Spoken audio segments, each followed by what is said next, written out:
Does anyone else have this symptom called a chronic tripping hazard?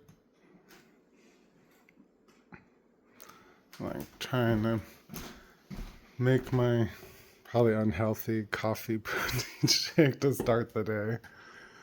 Then walk over to the Keurig.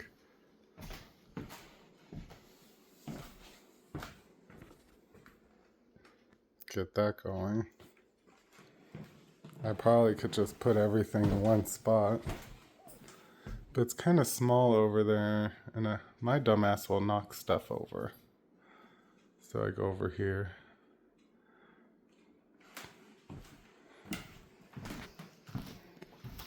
But this cutie likes to lay in the way. Then I'll step or kick on him and feel like a jerk. Even though he lays in the way. I love you, buddy.